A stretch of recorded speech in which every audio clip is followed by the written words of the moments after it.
Hello મિત્રો, આજે આ વિડીયોમાં આપણે જોઈશું કે કયા કયા વિજ્ઞાનનો ક્યાં ક્યાં ઉપયોગ થાય છે, શું શું ઉપયોગ થાય છે.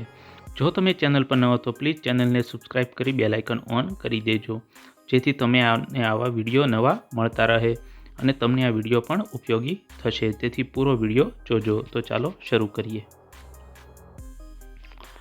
એરોનોટિક્સ એટલે કે ઉડ્ડયન વિજ્ઞાન એટલે કે વિમાનને લગતું જે કંઈ વિજ્ઞાન હોય એ એરોનોટિક્સમાં આવે છે. એનાટોમી એટલે કે એ વિજ્ઞાન શરીરના આકાર અને પ્રકારનું વિજ્ઞાન છે. આર્કિયોલોજી એટલે કે પ્રાચીન અવશેષો, પુરાતત્વ વિજ્ઞાન એટલે કે જે કંઈ પ્રાચીન હોય વસ્તુ એને લગતું જે કંઈ સંશોધન થતું હોય તો તેને આર્કિયોલોજી કહેવામાં આવે છે. એન્થ્રોપોલોજી એટલે કે માનવીના ઉદ્ભવ અને વિકાસનું વિજ્ઞાન, એને લગતું જે કંઈ સંશોધન થતું હોય એન્થ્રોપોલોજી એમાં આવે છે. સેલેનોલોજી એટલે કે ચંદ્રના અભ્યાસનું એટલે કે ચાંદા પરનું જે કંઈ વિજ્ઞાન છે એને લગતું સેલેનોલોજી.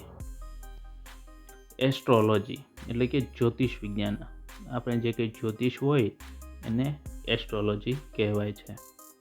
એસ્ટ્રોનોમી એટલે કે ખગોળ વિજ્ઞાન, અવકાશ જે કંઈ સંશોધન થતું હોય એને ખગોળ વિજ્ઞાન કહેવાય. બોટની એટલે કે વનસ્પતિ વિજ્ઞાન. હોર્ટિકલ્ચર એટલે કે બાગાયતી વિજ્ઞાન એટલે કે બાગાયતી ખેતીનું જે કંઈ હોય એ હોર્ટિકલ્ચરમાં આવે. ઓર્થોપેડિક એટલે કે હાડકાનું વિજ્ઞાન, હાડકાને લગતું જે કંઈ વિજ્ઞાન છે એને ઓર્થોપેડિક કહેવાય.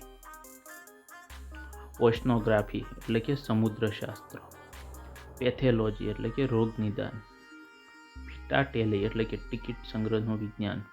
રેડિયોલોજી એટલે કે એક્સરે એટલે કે ક્ષ-કિરણ અને રેડિયો એક્ટિવિટી વિજ્ઞાન. ટોક્સિકોલોજી એટલે કે ઝેર વિજ્ઞાન. સિસ્મોલોજી એટલે કે ધરતીકંપ વિજ્ઞાન, ધરતીકંપને લગતું. ગાયનેકોલોજી એટલે કે સ્ત્રી પ્રસૂતિ વિજ્ઞાન. આઇકનોલોજી એટલે કે મૂર્તિશાસ્ત્ર. પીડિયાટ્રિક્સ એટલે કે બાળકોનું વિજ્ઞાન. સાયકોલોજી એટલે કે માનસશાસ્ત્ર, મનોવિજ્ઞાન. એપીકલ્ચર એટલે કે મધમાખી ઉછેરનું વિજ્ઞાન. સેરીકલ્ચર એટલે કે રેશમશાસ્ત્ર. વિટીકલ્ચર એટલે કે દ્રાક્ષની ખેતીનું વિજ્ઞાન. મટીરિયોલોજી એટલે કે હવામાનનું વિજ્ઞાન અને બાયોલોજી એટલે કે જીવ વિજ્ઞાનને લગતું. કેમેસ્ટ્રી એટલે તમે જાણો જ છો રસાયણ વિજ્ઞાન. ફિઝિક્સ એટલે કે ભૌતિક વિજ્ઞાન અને એગ્રીકલ્ચર એટલે કે કૃષિ વિજ્ઞાન, જેમ કે ભારત આપણો દેશ કૃષિ પ્રધાન છે. જીઓલોજી એટલે કે ભૂસ્તર વિજ્ઞાન અને ન્યુરોલોજી એટલે કે જ્ઞાન તંતુઓનું વિજ્ઞાન.